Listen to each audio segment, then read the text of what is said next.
Shalom adik-adik semua. Satu kali redup guys, kayak masih kurang semangat. Shalom. Tepuk tangan dulu. Luar biasa. Bagaimana? Semua baik-baik saja? Ya, sekarang Katu akan belajar. Untuk itu semuanya duduk yang manis dan orang tua diharapkan untuk membimbing anak-anak asuhan, adik-adik di rumah supaya mengikuti pelajaran di hari ini. Hari ini kita akan belajar dengan program sajiannya yaitu firman, subpokok bahasan, hubungan manusia dengan Allah. Dengan subpokok bahasannya, manusia sebagai gambar Allah. Di hari ini yang akan kita bahas itulah Yesus. Dengan pembacaan firman-Nya, Roma 5 ayat 12 sampai 21. Roma 5 ayat 12 sampai 21. Oke, semuanya sudah siap untuk membaca firman Tuhan? Ya, ayo ambil Alkitabnya, kita buka bersama-sama dari Roma 5 ayat 12 sampai ayat 21. Ayo kita membaca firman Tuhan. Yang berbunyi demikian, Adam dan Kristus. Sebab itu sama seperti dosa telah masuk ke dalam dunia oleh satu orang, dan oleh dosa itu juga maut, demikianlah maut itu telah mencalar kepada semua orang, karena semua orang telah berbuat dosa. Sebab sebelum hukum Taurat ada, telah ada dosa di dunia. Tetapi dosa itu tidak diperhitungkan kalau tidak ada hukum Taurat. Sungguh pun demikian maut telah berkuasa dari zaman Adam sampai kepada zaman Musa, juga atas mereka yang tidak berbuat dosa dengan cara yang sama seperti yang telah dibuat oleh Adam, yang adalah gambaran Dia yang akan datang. Tetapi karunia Allah tidaklah sama dengan pelanggaran Adam. Sebab jika karena pelanggaran satu orang, semua orang telah jatuh ke dalam kuasa maut, jauh lebih besar lagi kasih karunia Allah dan karunia-Nya yang dilimpahkannya atas semua orang karena satu orang, yaitu Yesus Kristus. Dan kasih karunia tidak berimbang dengan dosa satu orang. Sebab penghakiman atas satu pelanggaran itu telah mengakibatkan penghukuman, tetapi penganugerahan karunia atas banyak pelanggaran itu mengakibatkan pembenaran. Sebab jika oleh dosa satu orang maut telah berkuasa oleh satu orang itu, maka lebih benar lagi mereka yang telah menerima kelimpahan kasih karunia dan anugerah kebenaran akan hidup dan berkuasa karena satu orang, yaitu Yesus Kristus. Sebab itu sama seperti oleh satu pelanggaran semua orang beroleh penghukuman, demikian pula oleh satu perbuatan kebenaran semua orang beroleh pembenaran untuk hidup. Jadi sama seperti ketidaktaatan satu orang, semua orang telah menjadi orang berdosa, demikian pula oleh ketaatan satu orang, semua orang menjadi orang benar. Tetapi hukum Taurat ditambahkan supaya pelanggaran menjadi semakin banyak, dan di mana dosa bertambah banyak, di sana kasih karunia menjadi berlimpah-limpah, supaya sama seperti dosa berkuasa dalam alam maut, demikian kasih karunia akan berkuasa oleh kebenaran untuk hidup yang kekal oleh Yesus Kristus Tuhan kita. Demikianlah pembacaan Alkitab di siang ini. Kakak pengasuh mau tanya satu kali lagi. Tadi nama toko yang menyerupai gambar Allah yang tadi katumbas itu siapa? Ya, Yesus, Tuhan Yesus, Yesus Kristus. Lalu dalam cerita yang tadi tuh Tuhan Yesus bikin apa ya? Tuhan Yesus menyambung kembali hubungan yang telah terputus akibat dosa. Lalu, apa yang harus katun contohi dari perbuatan Tuhan Yesus sebagai gambar Allah? Ya benar, harus dengar-dengaran mama dan papa.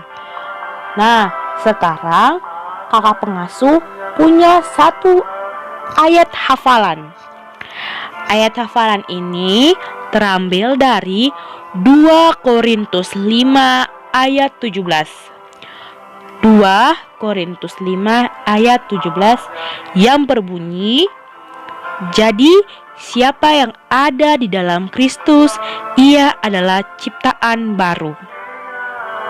Sekali lagi, jadi siapa yang ada di dalam Kristus, ia adalah ciptaan baru.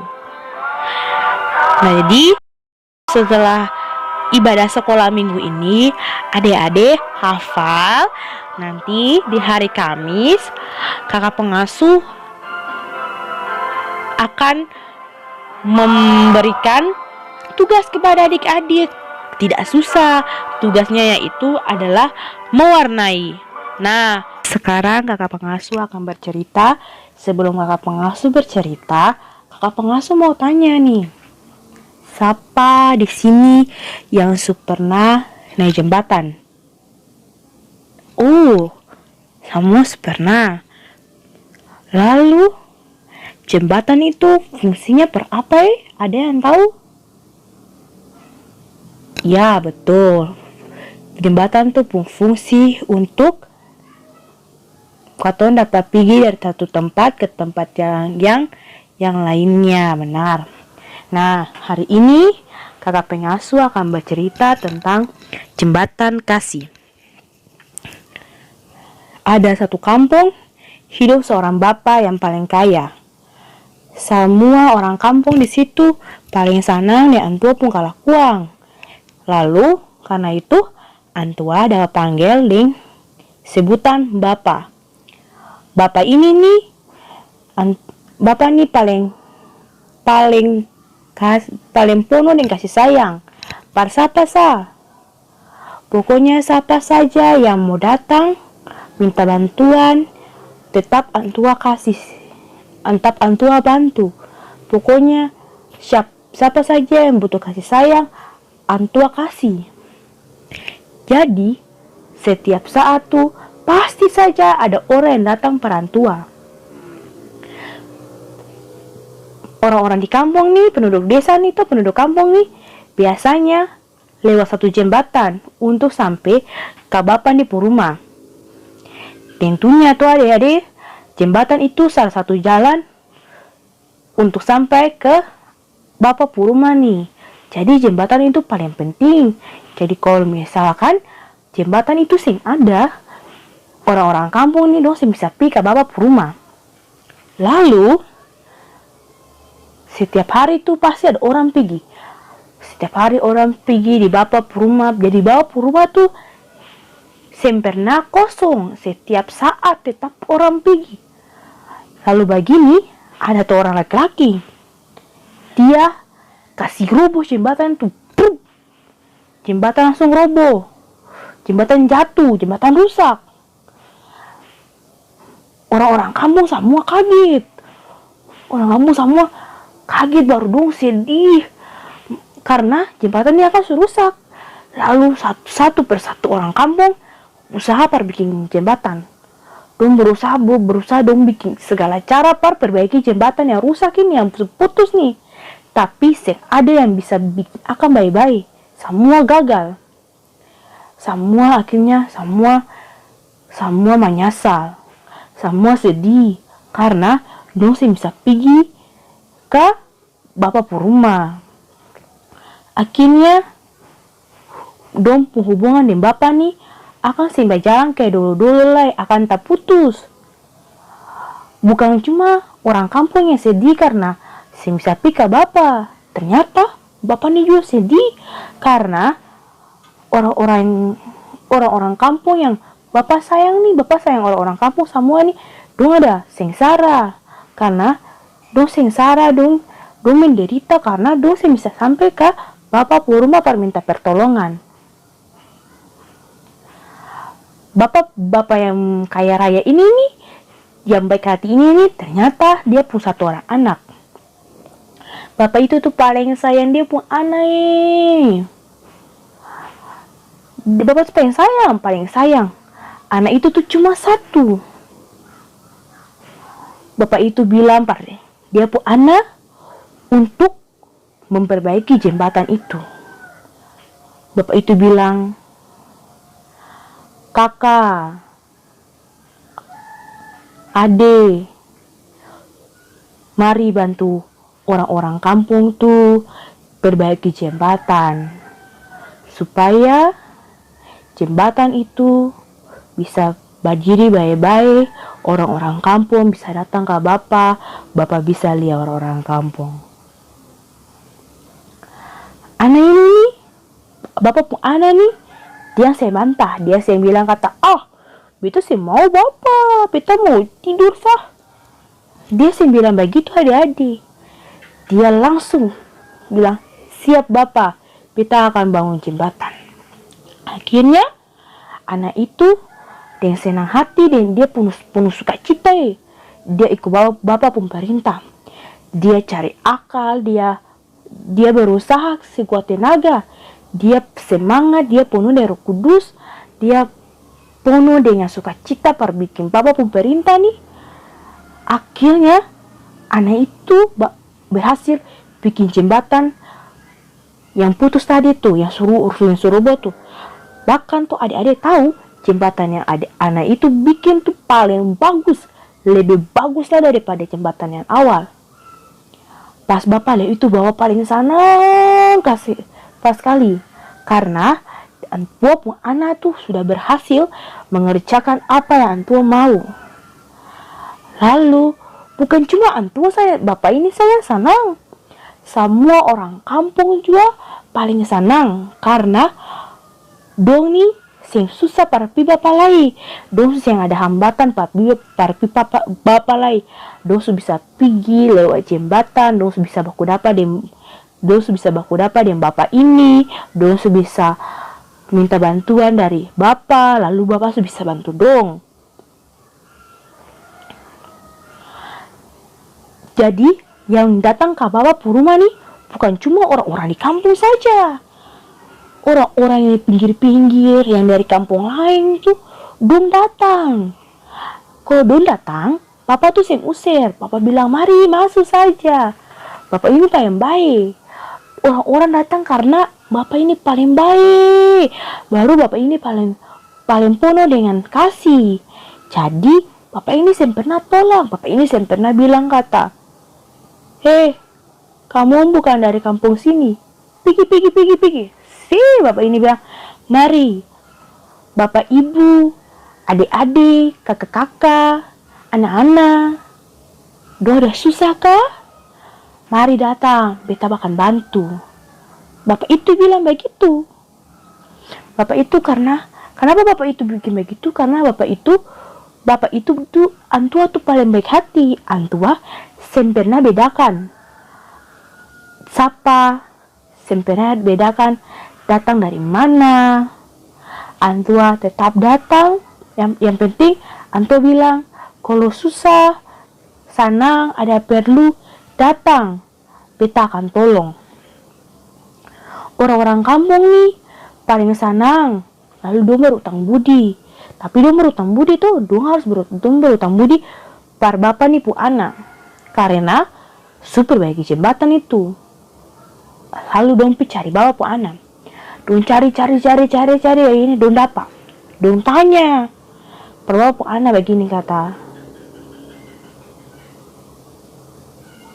Dangke super baiki jembatan paling bagus pas kali. Lalu apa yang harus katong bikin supaya bisa balas ale pun kebaikan?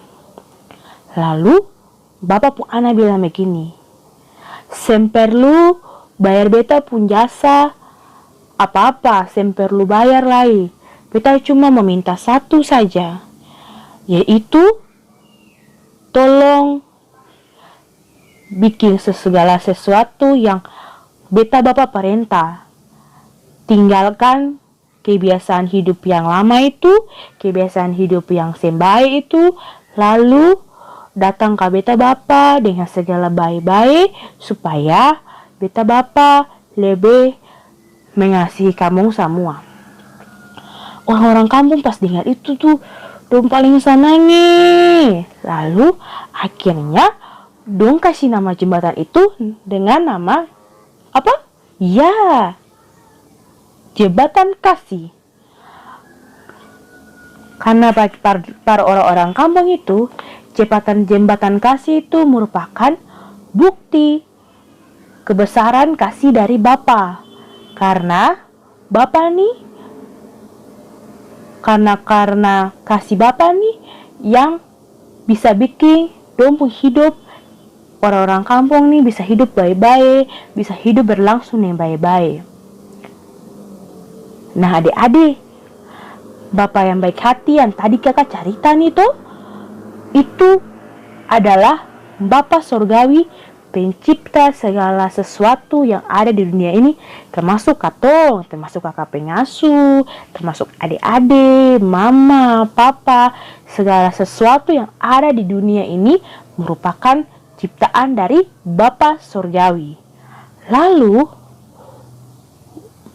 warga desa, orang-orang kampung itu yang tadi kakak cerita itu merupakan, siapa tahu? Ya, itu merupakan umat kepunyaan dari Bapa Surgawi. Lalu ada yang tahu sing? Tadi siapa yang kasih rusak jembatan? Ya, yang tadi tuh kasih rusak jembatan itu adalah seorang laki-laki. Nah, laki-laki yang dimaksud dalam kakak pun cerita itu, dia punya nama Adam. Ada yang tahu siapa itu Adam? Ada yang masih ingat siapa itu Adam? Ya, Adam itu manusia pertama yang telah Bapa ciptakan. Lalu kenapa orang yang bikin orang itu dan mesti nama Adam? Karena di cerita ini mau bilang karena Adam itu yang bikin dosa, lalu hubungan antara manusia dan juga Bapa Surgawi terputus. Karena dosa itu yang membuat hidup manusia penuh dengan penderitaan.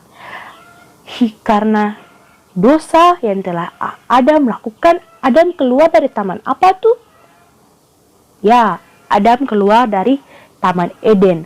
Ketika Adam keluar dari Taman Eden, Adam bagaimana? Adam sengsara. Adam mesti cangkul, Adam mesti batanam, Adam mesti cari makan, Adam mesti bikin ini, bikin itu. Sama kayak dulu waktu Adam di Taman Eden. Yang semua Tuhan ya semua Bapa Surgawi kasih akal semua, lalu Adam cuma tinggal makan saja toh. Iya, semua sing kayak begitu lah sejak Adam dan Hawa melakukan dosa. Ada masih ingat Adam dan Hawa bikin dosa apa itu? Betul, Adam dan Hawa itu makan buah yang sudah Bapa Surgawi bilang apa? Boleh makan. Yang Tuhan Allah bilang, janganlah engkau memakan buah yang berada di tengah-tengah taman ini. Tapi makan. Karena apa? Iya, karena hasutan si iblis, si ular itu. Tuhan Allah, Bapa Surgawi atau Tuhan Allah ini melihat begitu sengsara, begitu menderita orang-orang ciptaannya, begitu menderita umat ciptaannya, begitu menderita manusia nih paling menderita sejak adanya dosa. Lalu kemudian Tuhan Allah mengutus Tuhan Yesus ke dunia untuk melepaskan manusia dari beban dosa. Tuhan Allah mengutus siapa? Ya, Tuhan Allah mengutus Tuhan Yesus untuk melepaskan manusia dari beban dosa. Tuhan Yesus pun kehadiran di dunia ini untuk memulihkan hubungan antara manusia dan Allah yang terputus akibat dosa. Kehadiran Tuhan Yesus merupakan bukti cinta kasih Tuhan Allah kepada manusia yang berdosa. Jadi, kita harus mencontohi cara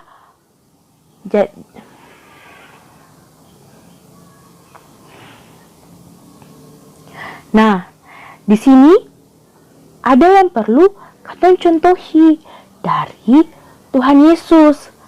Apa salah satunya?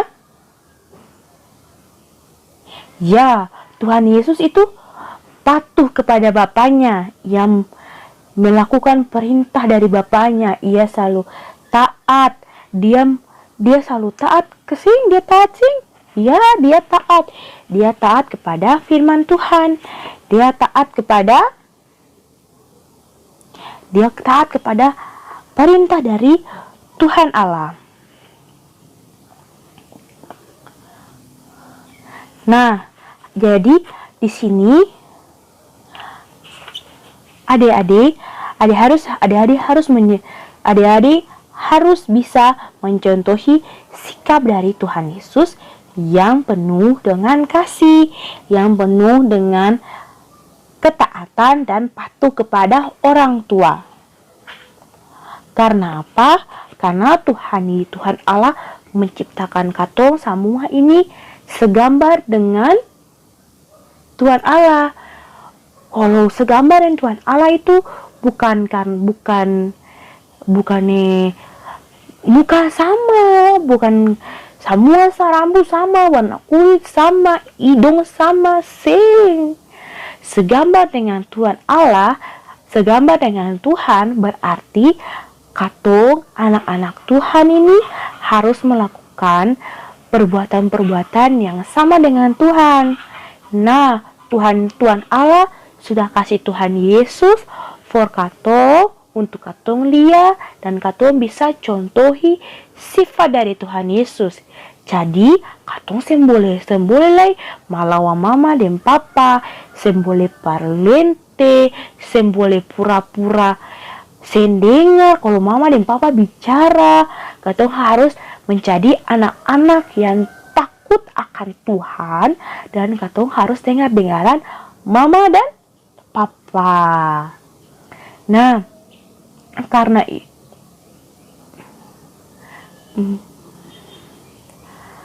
demikian katong punya pembelajaran di hari ini. Sampai jumpa di hari Kamis adik-adik dalam aktivitas TPI.